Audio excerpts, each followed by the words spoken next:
Well, the name of this panel is Why Addressing Climate Change is Good for Business. So I'll start with Lisa Jackson at Apple. Lisa, why is it good for Apple's business? Well, for lots of reasons. First, because our customers expect us to innovate and solve tough problems. You know, we make products that are beautiful, but that are also easy to use. And the engineers and technologists and designers at Apple take it as part of their mission to look at all the issues that we face and that our customers face. So for us, it's pretty fun to be able to look at climate change and all the challenges as opportunities. And probably there's no better way to answer that question than to give an example of the kind of opportunity we see, which is around the deployment of clean energy. Apple has 4 data centers. One of them's here in California, and every single one of our 4 data centers runs today on 100% clean energy. And folks say it can't be done, and one of the things we love to do, I think, is to turn can into done. Before I go on, Lisa, I have to ask you another question. Lisa came to Apple from being the head of the Environmental Protection Agency for the United States of America. So we all can only imagine the number of companies that were trying to get you. So other than the obvious reason, Lisa, of getting to see all the Apple products before they go to market and probably really good stock options, why did you go to Apple? You know, it's a matter of scale.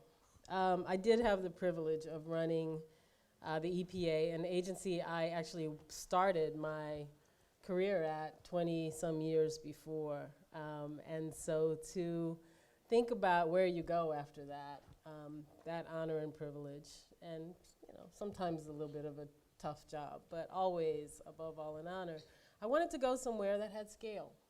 You know, the thing about EPA is that you can make a decision and it can have huge impact, not just in our country, but around the world when the agency is allowed to follow the science and use our incredible suite of environmental laws. But Apple's the same way. A big company is the same way. If you're thoughtful about the choices that you make, about the decisions that you make, and about the policies you pursue, as we're going to hear, it has scale. And so it's just been a really interesting and exciting transition to be able to see and exercise something I always said, and I heard the governor say again, you don't have to choose between the economy and the environment. You never do. If you find yourself doing that, you're asking the wrong questions. Challenge yourself to think beyond that. Thanks, Lisa. Mike, UPS, you have over 100,000 vehicles in your global fleet.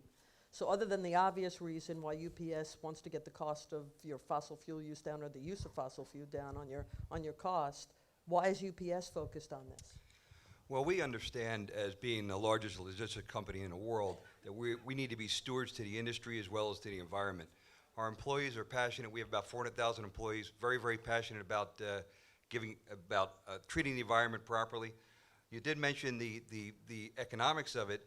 From an economic standpoint, obviously, the more fuel efficient we are, the less fuel we burn, the less it's going to cost us to serve our customers. I did want to mention on the economic side as well, California has been the model that we've taken basically globally.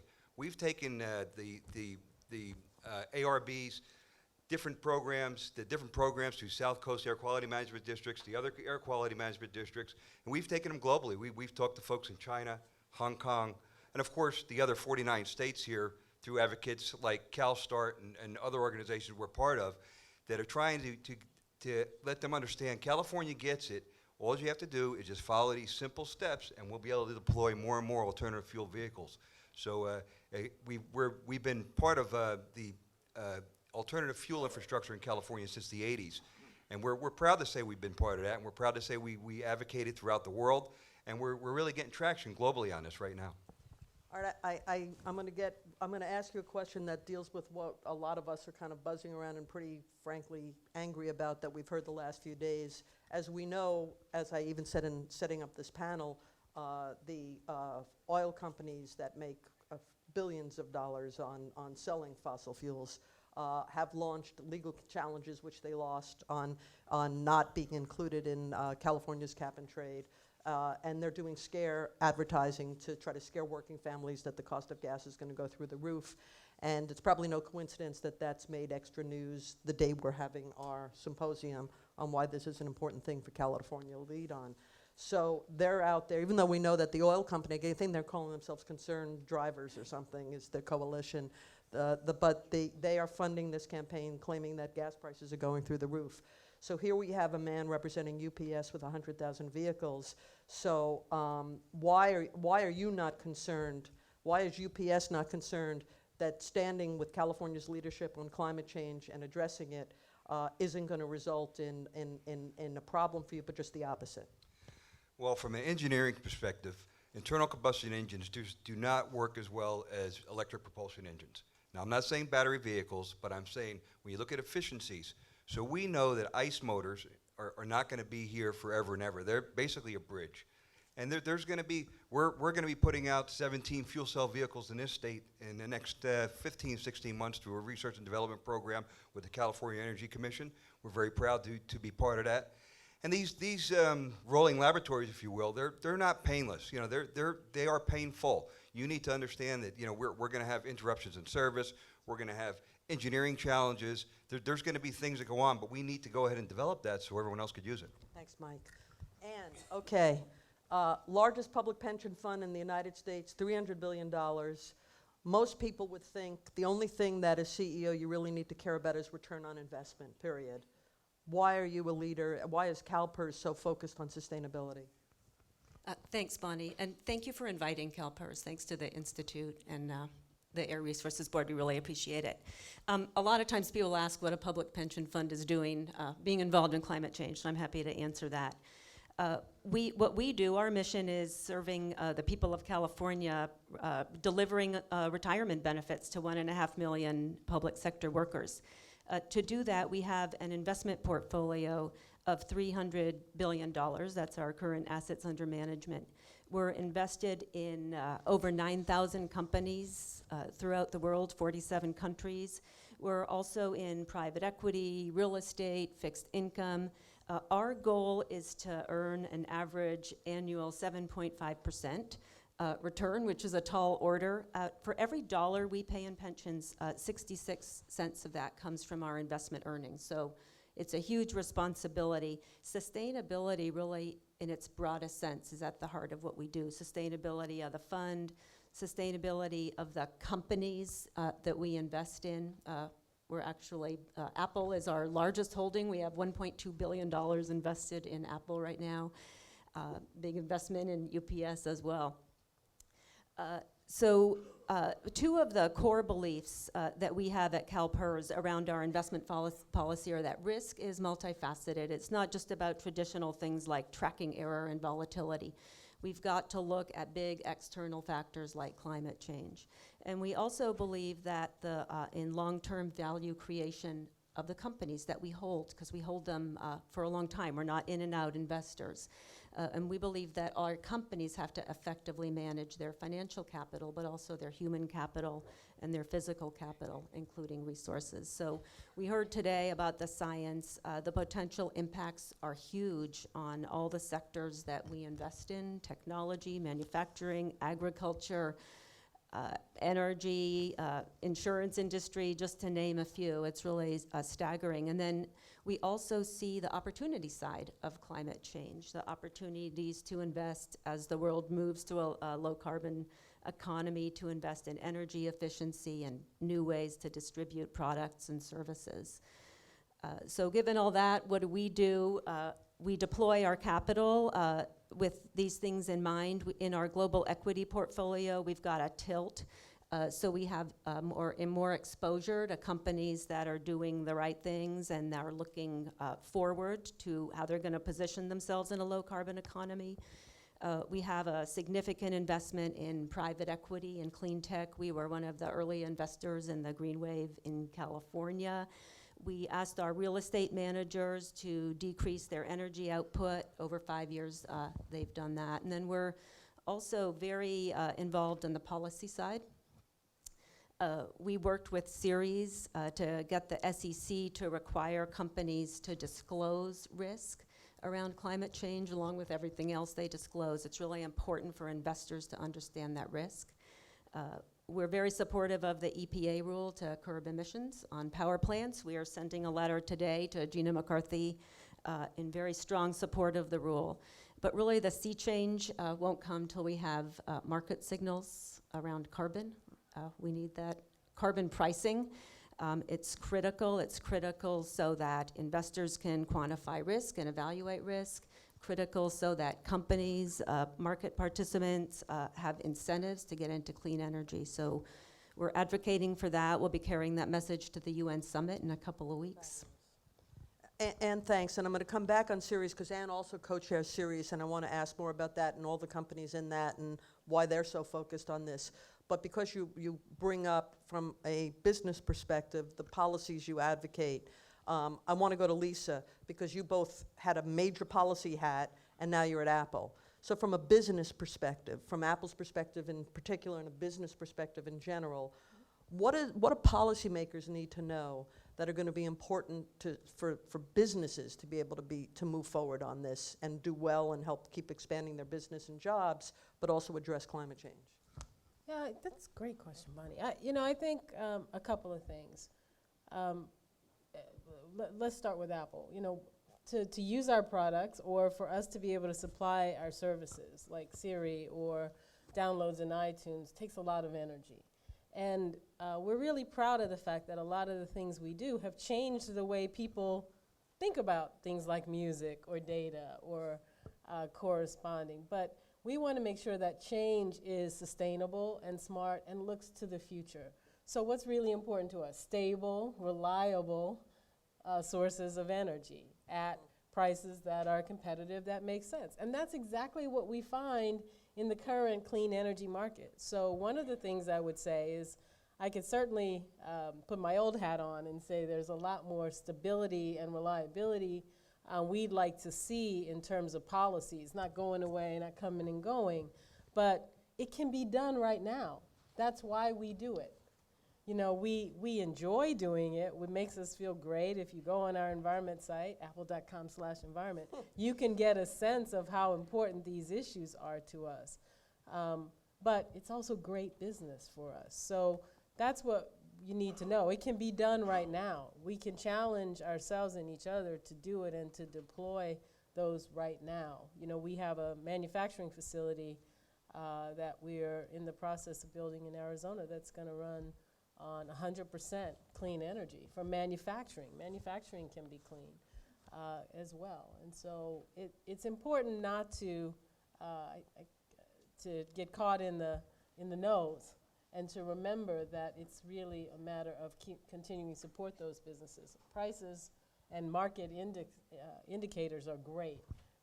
And I'm sure a lot of businesses would echo what Ann just said. All right, so I'm going to follow up only because of the unique role you've had on being on both sides of this, and that is when you say everyone understands the sustainable, predictable policy. Is there one or two policies you can point out that you think from the business community would be most important for policymakers to signal consistency on? Well, I'm wearing my Apple hat. We were really proud to join Ceres in the California and the U.S. Climate Declaration, which was a pretty simple statement, but it said climate change is a challenge, but it's also an incredible opportunity for job creation, for growth, for research and investment, all the things we do so well in the United States, right? And that, as I'm a new resident of California, can't believe it took me so long to get here, but that California does so incredibly well. So yes, we have to keep investing in the research, in the technology, in those things that are going to continue to show the cost curve for all these renewables to go down. Energy efficiency, I absolutely agree that we have not nearly, mined all the benefits out of energy efficiency policy as we can, and that's just smart business. Who wants to use any more energy or any more water than they absolutely have to? And when you're talking about paybacks that are pretty short, there's still opportunity there as well. Mike, you mentioned, Lisa just talked about the importance of investing in research and innovation, and whether it's government or the private sector. UPS is doing that. You mentioned that earlier. And you're saying like it's a rolling laboratory and it's not easy and sometimes it doesn't pay off. So I'd like, if you could address why are you doing it? What are the top areas you're looking at in your research investment? And to continue, because of the policymakers and the policy overview of today, what policies, Ann mentioned carbon pricing, what policies from UPS's perspective would be most helpful to your leadership role in addressing climate change and sustainability? Just to start with that, we've been a member of Clean Cities for many, many years, and we're a national member of the President's Charter Committee. So we understand from a business perspective, a lot of customers, and you might know the term SmartWay out there, customers go to SmartWay to see where your SmartWay rating is at, and they want to see how clean you're going to deliver their packages. We're the only logistics company in the world that give you a carbon footprint of your package from Los Angeles to Maine. We could do that, and we could do it carbon-free. So we understand the importance from a marketing standpoint. We understand that that's a market, that product is out there is marketable. Secondly, from our perspective, from our rolling laboratory, we've been doing this for many, many years, and my office in Atlanta sits right next to the UPS archive. And I go over there from time to time, and they have electric vehicles that we were running in the 30s, and the same thing we're looking at today. How many miles did he go? How many packages did he deliver? What was the state of charge in, state of charge out? Same exact things we're looking at today. So we've always were looking for ways to get ahead, to make sure that we're delivering our package to our customers in the most economically responsible way, as well as environmentally responsible way. So the rolling laboratory continues on. We're going to purchase every single Class 8 in our U.S. small package operations. Every tractor will be a natural gas vehicle next year. We understand the economy of scale. When we make a statement like that, they can start to produce those vehicles a lot cheaper. As you may not know, when you buy a LNG tractor or a LNG package car, they have to hand build most of that. So it has to come off of the line, so it gets built like a Rolls Royce the rest of the way. So you cannot get the economy of scale. If we were to have fuel cell vehicles, just as many F-150s that are built in the U.S., fuel cell vehicles, they would cost about 30% less than in ICE engines. So that the economy of scale is the main thing. And when we raise our hand and say, hey, we're going to do this, we hope that other folks will jump on board and lower the economy of scale on the whole supply chain, all the way across. That's our intent. And we've been successful with that with the LNGs and the CNG vehicles. You're going to see us do that with fuel cells. You're going to see us do that globally with other opportunities throughout the world to basically take the California model and use that, because at the end of the day, there needs to be some type of incentive. And the HVIP program that we have in California is just a perfect model. It just is that little tip to put it over the end. But then pretty soon we're going to go back to our controllers and they're going to say, why are you not buying these more fuel-efficient vehicles? Because the total cost of ownership is much cheaper. And the only way we get there is economy of scale. And us being the leaders, we're stewards to that.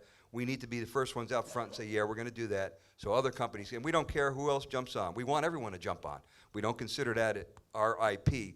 We just consider that the right thing to do, so everyone will have a lower economy of scale on all vehicles. Thanks, Mike. Ann, economies of scale, he hopes others jump on. Let's talk about your hat as co-chair of Ceres, which is an organization of many of our largest companies and socially conscious companies in this country. What are some of the things that Ceres doing and first of all, why are so many of these businesses, some of which I named when I set up this panel, interested in this? And what are some of the projects Ceres doing that helps with scale, as you've heard both Lisa and Mike talk about, and other carbon assessments? Thanks. So Ceres is, for those of you who don't know, is a nonprofit. It's headquartered in Boston, and it's a coalition of environmental groups and investors. And the mission is to mobilize sustainability leadership in the financial industry. So we do a lot. We have a lot of companies. They sign up to be a Ceres company, and then Ceres engages with them on a broad range of sustainability issues. There are companies that are committed to sustainability and to doing the right thing. Ceres also has an investor network on climate risk, which is has investors with trillions of dollars in assets working to deal with, address both the opportunities and the risks associated with climate. So one of the initiatives that we're working on is, we call it the Carbon Asset Risk Initiative, and it's really designed to deal with the fossil fuel industry. It's a coalition of about 70 investors from throughout the world with about $3.5 trillion in assets. And what we're doing is engaging the 45 largest fossil fuel companies in the world. The goal is to get them to start analyzing the risks, financial risks that they face from climate. Right now, research shows that the world's largest fossil fuel companies are spending $700 billion a year to identify and develop new reserves. And so the concern that we have, we call it stranded assets. And it's what's going to happen to these assets. The demand for coal in the US is declining. Oil costs are increasing in order for new oil projects to break even. A lot of companies, coal companies' stock is decreasing. So we're concerned about, as we move to the low carbon economy, which is inevitable, what's going to happen to these assets? What does that mean for the shareholders? They're going to be either low value or unusable. So what we've asked the companies to do is to do scenario planning.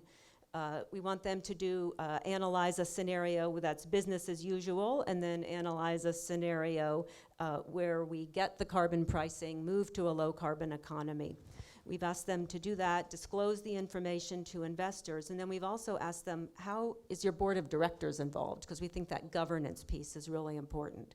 So to date, we've heard back from most of the companies. We've asked them to do this for next year's annual meetings. We've heard back from most of the companies, and it's interesting. Most of them acknowledge now that climate change is a risk. Some of them acknowledge the science, not all, not many. And then the general trend is really their view is that the movement to a low carbon economy is not likely. So we'll be curious to see whether they're willing to do the scenario analysis. We're going to continue to engage with the companies assertively. We don't expect them to change overnight, but we expect progress, and we'll continue to go at it.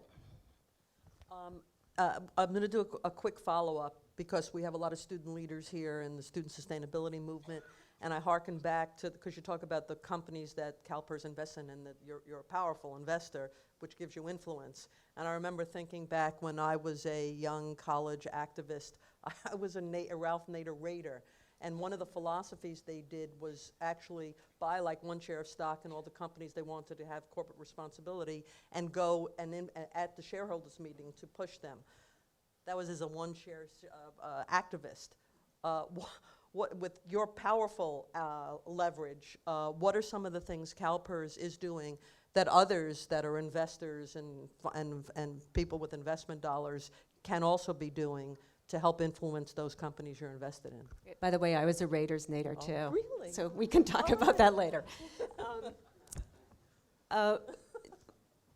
You asked about divestment. So we're a very long-term investor. We are holding our portfolio for many decades. We have to pay benefits for many decades to come. We're not an in-and-out investor. So our policy is not to divest. We really believe that by staying at the table, engaging with these companies, using our power and our clout, that we can get change. And so that's, we call that engagement. Along with that, we do shareholder resolutions on key issues, including environmental issues, asking companies, for example, to set targets around GHG emissions, do more disclosure. So engaging just on a broad range of sustainability issues. We invite not only investors to join us, but all stakeholders. Environmental justice came up. The human rights issues associated with climate are hugely important. It's important that those are at the table with us as well. Thanks, Ann. And even though you represent some of the most respected investors and businesses on the planet, a couple of weeks ago when Mary Nichols, Terry, and I were over at Arnold's house briefing and strategizing for today's event, one of the things that Arnold said to us is, You know, sometimes, and we all know this issue can seem very overwhelming to the public at large. You hear the science and and you feel like, well, what can anyone do? We heard from Dan Kamen on his calculator for individuals. You talk about UPS is able to do that in tracking a package. Let me go to Lisa and Apple, because Apple is one of the most customer connected, knowing what people want of all ages, young and old. So what from, I mean, from Apple's perspective, because I know there were a few apps that customers use that actually help them with this. So as we're coming to the end of this discussion, let's all focus and start with you, Lisa, on what individuals can do, because it all adds up and makes a difference, and how Apple, through some of the apps and such, can inspire people to helping individuals reduce their carbon footprint. Not everyone can be Ed Begley. Some need help from. So, You know, we do. We have the App Store, and we're really proud of a lot of things about the App Store, including the fact that it's made so many entrepreneurs. It allows people to be business women and men with very little except their own ingenuity and a great idea. But it also allows for collective action and for education. So a lot of times I like to use favorite apps. People often ask me, well, what's your favorite green app? They're not favorites, but a couple I'll highlight today is Paper Karma. You'll like this one. Sometimes you might get mail that you don't actually want. All you do is you take a picture of the cover and the little barcode, and they take care of unsubscribing you. There's, as we now know, there's quite a bit of greenhouse gas associated with moving things around. I mean, obviously you never do that with UPS's packaging, but this is for mail that you might not want. Speaking of karma, there's karma carpooling, which is, it's all about the ride share, which helps you in your own area figure out ways to share rides so you can cut your carbon footprint that way. We have another popular one called Julebug, which is kind of a gamified way of learning ways individually to change things. And I know that sometimes that individual action, the reason it's hard is because it feels small. But I cannot tell you how many times as head of the EPA, someone came up to me and said, it was some little thing that someone asked me to do that made me realize how important it was, and now I'm a lifelong learner. We sort of heard that from Ed Begley Jr., right? So don't be afraid to challenge people to understand and learn that one thing, because you might not just be changing their mail habits. You might also be teaching someone the importance of being activists in their life and then be an activist in the world. Thanks, Lisa. Mike, UPS, also extremely connected to individual citizens throughout the state and the world. Give us some examples. Well, sometimes our trucks do get overloaded when Apple comes out with new products.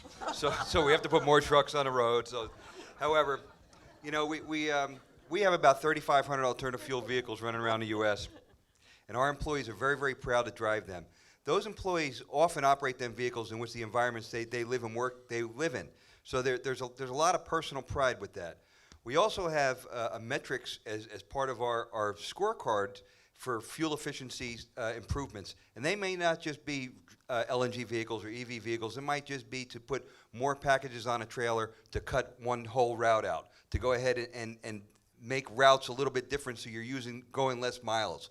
So there are a lot of little important things that we do daily, and they're a part of our business metrics as well. You know, because the cleanest miles, the miles never run. And that's what we always look at that. If we could just go ahead and don't run that mile, for whether we could do it on a bicycle, a golf cart, or we could just do it with a walker, or put more on certain loads, it really does help us along the way. But I did mention our employees several times. We have 400,000 passionate employees about the environment. Well, every single new building in UPS is going to be solar panel capable. Wow. Because as you well know, that buildings that were built before solar panels were out weren't built with enough girth to hang all that, and it just cost a lot of money to go ahead and retrofit them. So we decided that every single building, whether they're going to be solar panel or not, are going to have solar panels on board. We've been running solar panels down in Palm Springs since the late 90s. And obviously, great opportunity. We're getting, the meter turns backwards, you know, and then when we need it, it just turns forwards. It's a great economic resource for us. So again, we understand that. Many different disciplines of engineering, aerospace, ground, industrial engineering, actively pursue ways to go ahead and never drive that mile, because we understand the importance of that. Mike's mentioning the meter turns backwards. I mean, those of you in this room probably are aware that some of that ability is a result of smart policies that have been put in place in California. And that's why in your programs, in addition to some links to some of the relevant research on the economic cost of climate change, there's also a list of some of the most significant legislation over the past decades that have actually led us to be at the forefront of environmental protection and climate change addressing. 20 seconds left. Any of you have any last words that you feel you didn't get a chance to express that you want to leave the audience with? Go, Lisa. Yeah, I never. Our newest never, Californian, Never, come never. on.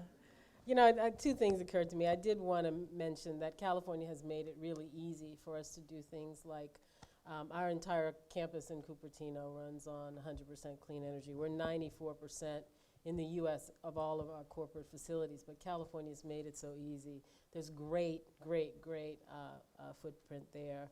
And the last thing I'll say, because I always have to say it, is, you know, when people talk about costs and fuel costs, ask the communities. You mentioned that we all live and work in communities. I'm a mother of 2 boys with asthma. What any parent wouldn't give or pay to try to avoid one night sitting in the hospital hoping that kid takes the next breath. I don't want to end only on the moral issue, but it's part of it, and it's the true cost of what we're doing that we all have to be aware of. Perfect note to end on. Thank you all.